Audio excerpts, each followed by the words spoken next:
What if I told you that one man, banned by the church, feared by rulers, wrote the blueprint for dangerous intelligence over 500 years ago?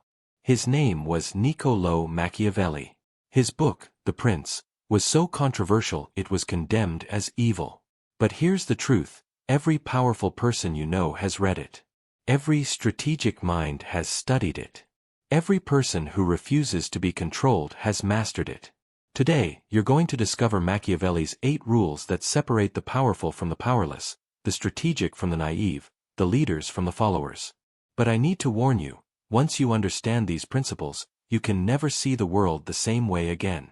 Before we begin, drop this in the comments. I choose strategic intelligence over emotional reactions. Now let's unlock the secrets that changed history. Rule number 1. Master the art of strategic ambiguity. Machiavelli wrote, "Everyone sees what you appear to be, few experience what you really are." Here's what most people get wrong about communication. They think transparency equals trustworthiness. They think explaining everything makes them honest. But Machiavelli understood something most people never learn. Mystery creates power. Strategic ambiguity isn't lying. It's calculated revelation. It's showing people exactly what you want them to see, exactly when you want them to see it. Think about the most influential people you know. Do they tell you everything? Do they explain every decision? Do they reveal all their plans? Never. They leave gaps. They create curiosity. They make people lean in to understand them. How this works in real life. When someone asks about your weekend plans, most people say, "Oh, nothing much, just Netflix and relaxing." That's forgettable. That's powerless. Instead try, "I've got something important lined up. How about you?" Then redirect. Notice the shift. The first answer makes you predictable. The second makes you intriguing. The Machiavellian strategy. Never reveal your full hand. In negotiations, don't show desperation. In relationships, don't expose every insecurity. In business, don't telegraph every move. Your information is your currency. Spend it wisely, strategically, and never all at once. When you master strategic ambiguity, people pay more attention when you speak. Your words carry more weight. Your presence commands more respect. Your influence multiplies. Remember what Machiavelli taught: control the narrative or the narrative controls you. Rule number 2. Become a social chameleon. Machiavelli warned, a prince ought never to let anything slip that doesn't embody the qualities he wants people to see. Here's the uncomfortable truth. You cannot be the same person with everyone and expect to be universally effective. This isn't about being fake. This is about being intelligently adaptive. You already do this naturally. You speak differently to your boss than to your best friend. You act differently in church than at a concert. Machiavelli simply made this intentional. The psychology behind adaptation. Every person processes information differently. Analytical minds need data and logic. Emotional minds need connection and feelings. Practical minds need tangible results. Visionary minds need big-picture thinking. If you use the same approach with everyone, you'll only connect with one type of person. Strategic intelligence means adapting your communication to match your audience. The water principle. Think of water. It takes the shape of any container, glass, bottle, river. But it never stops being water. Your adaptive persona works the same way. You adjust your presentation without changing your core values. Real-world application. In job interviews, mirror the company culture. In negotiations, match their communication style. In relationships, speak their emotional language. The mistake most people make. They think authenticity means being identical in every situation. But true authenticity is being genuinely yourself while adapting your expression for maximum effectiveness. Machiavelli's warning. Never adapt so much you lose yourself. Your values are non-negotiable. Your integrity is fixed. Only your presentation should change. The strongest people are like diamonds, many facets, one solid core. Rule number 3. Cultivate powerful detachment.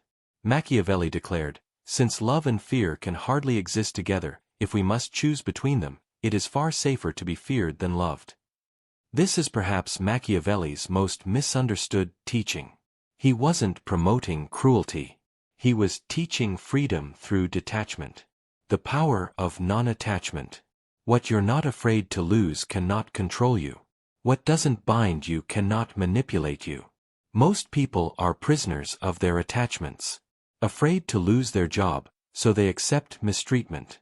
Afraid to lose relationships, so they compromise their values.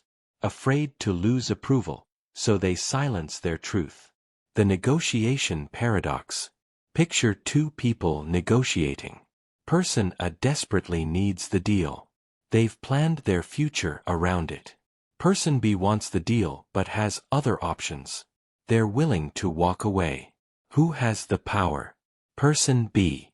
Always. The less you need something, the more likely you are to get it. Detachment creates clarity. When you're not emotionally invested in being right, you see situations more clearly. When you're not desperate for approval, you make better decisions. When you're not afraid of being alone, you choose better relationships. How to practice this? Start small.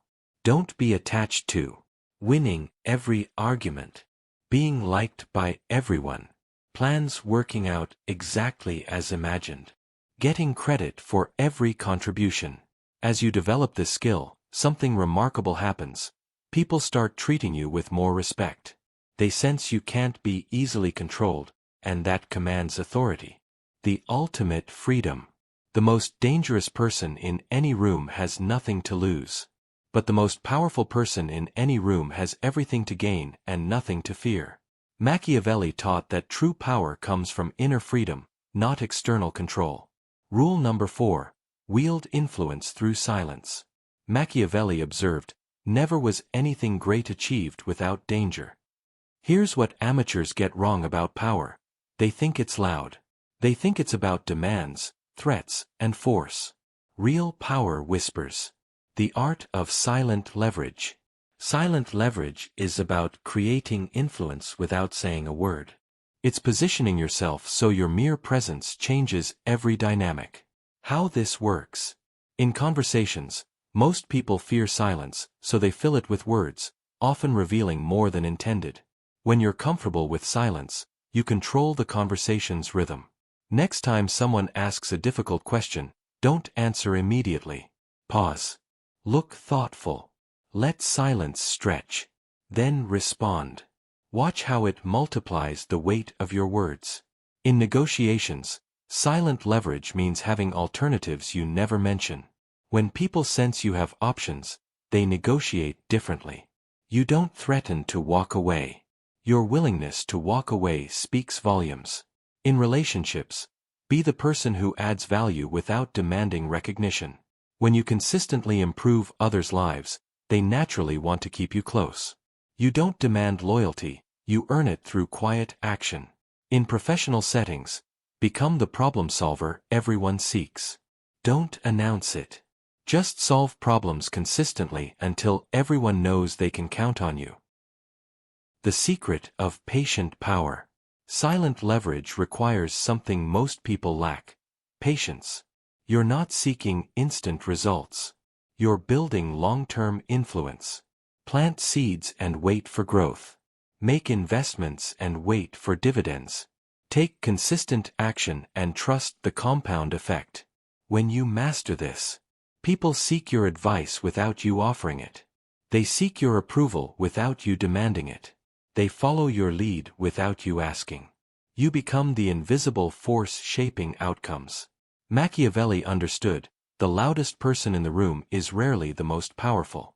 The quietest often is. Rule number 5. Mirror people's deepest desires. Machiavelli wrote, "Men judge generally more by the eye than by the hand, for everyone can see and few can feel." This is the art of psychological mirroring, becoming a reflection of what people need to see and hear. the foundation of influence. People don't buy products, services, or ideas. They buy solutions to their problems and fulfillment of their desires. When you identify and reflect their real needs, you become invaluable. The 3 silent questions. Every person you meet is unconsciously asking, "Do you see me? Do you understand me? Do you value me?" When you answer yes to all 3 through your words and actions, you create irresistible connection. Beyond surface listening. Most people listen to respond. Machiavellian intelligence requires listening to understand. Listen for the emotion behind the words, the need behind the complaint, the fear behind the anger, the desire behind the statement. Practical example. Someone says, "I hate my job." Average response, "You should find a new one." Machiavellian response, "It sounds like you're not feeling valued for your contributions," or, "You seem ready for something that challenges you more." See the difference? Instead of rushing to solutions, you reflect their emotional experience. This creates the feeling of being understood, which builds trust and influence. The strategic advantage. Once you understand someone's core needs, position your ideas to naturally appeal to them. Security seekers, frame ideas around safety and stability. Recognition seekers, frame ideas around achievement and acknowledgement. Freedom seekers, frame ideas around independence and choice. You're not changing your message. You're changing how you package it to match their psychological profile. Machiavelli knew, people don't resist ideas that feel like their own. Rule number 6. Operate in the gray zone. Machiavelli stated, "Since it is difficult to join them together, it is safer to be feared than loved when one of the 2 must be lacking." This is Machiavelli's most controversial teaching. Let me be crystal clear about what this means. What this isn't. Having no morals. Doing whatever you want regardless of consequences. Hurting people to get ahead. What this is. Understanding that the real world is complicated. Sometimes. Doing the right thing short-term creates worse outcomes long-term. Being nice enables destructive behavior. Protecting the many requires difficult decisions about the few. The reality check. Pure moral clarity is a luxury most leaders can't afford when facing complex situations with real consequences. Example scenarios. Scenario 1. You discover a team member consistently lying to clients. The nice thing. Give another chance. The pragmatic thing. Protect the honest team members and clients by removing the problem. Scenario 2. A friend asks about their toxic relationship. The kind thing. Be supportive and avoid negativity. The pragmatic thing. Tell the difficult truth even if it temporarily hurts. The core principle. Focus on outcomes, not appearances. Ask not what makes me look good, but what creates the best results for the most people. The critical distinction. This isn't selfishness. You're not doing whatever benefits you at others' expense. You're making pragmatic decisions that serve the greater good, even when personally difficult. Setting your boundaries. Establish clear ethical guidelines. What are your non-negotiable values? What lines will you never cross? What outcomes will you accept responsibility for? Within those boundaries, give yourself permission to be pragmatic and strategic, even when others might not understand. Machiavelli's wisdom. The goal isn't to be liked by everyone. The goal is to be effective and ethical in a complex world where simple answers don't always work. Rule number 7. Control your information flow. Machiavelli warned, men are so simple and so ready to obey present necessities that a deceiver will always find plenty who are ready to be deceived.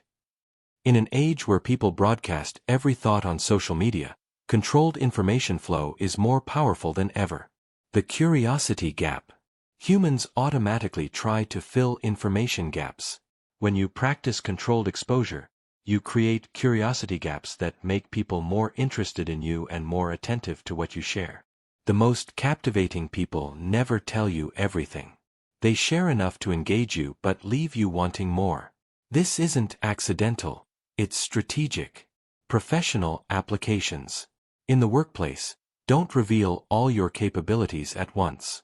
Reveal them gradually over time. This creates the impression of continuous growth rather than early peaking. In negotiations, don't reveal all priorities and constraints upfront. Keep information in reserve to use strategically as negotiations develop. In relationships, don't tell your life story to everyone you meet. Share personal information gradually as trust develops. The golden rule. Information revealed can never be unrevealed. Once people know something about you, they can't unknow it. Better to reveal too little than too much. The power of timing.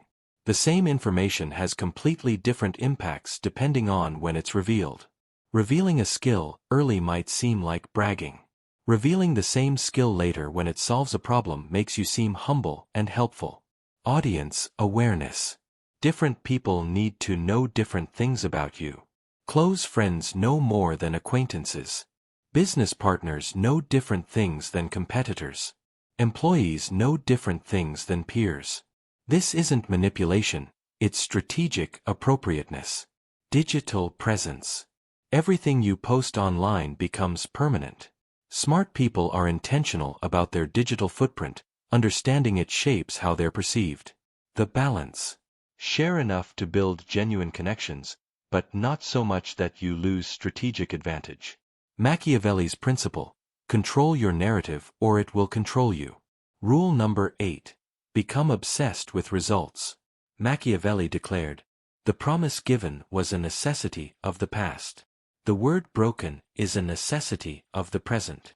This separates amateurs from professionals, dreamers from achievers, talkers from doers. The shift in thinking. Most people want to be right more than effective.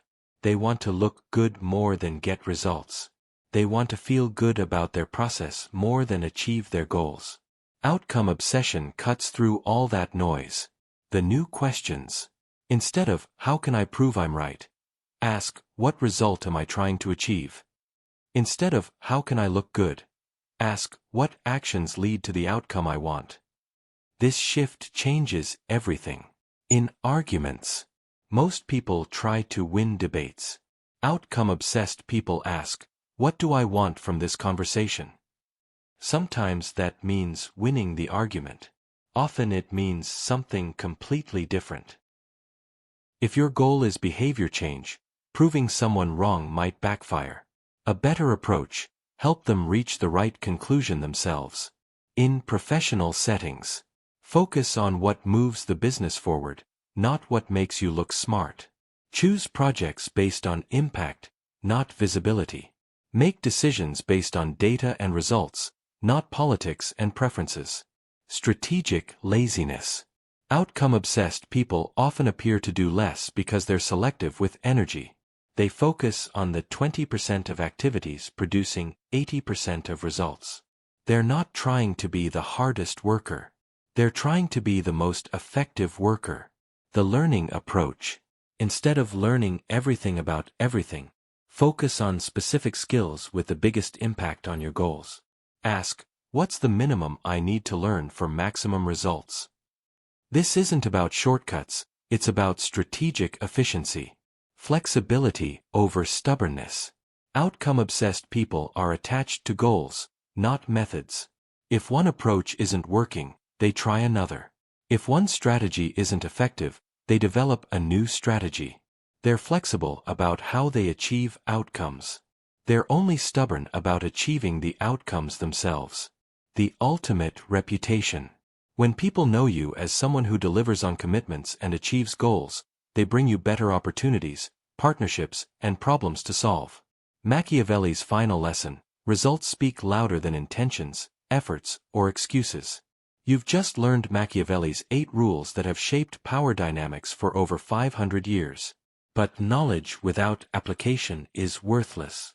Your challenge: pick one rule that resonated most. For the next 7 days, practice that rule in daily interactions. Don't try to master all 8 at once. Focus on one. Notice how people respond differently.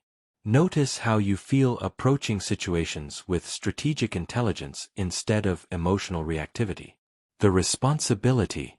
Remember what we discussed at the beginning. This power comes with responsibility. Use these insights to protect yourself, not harm others.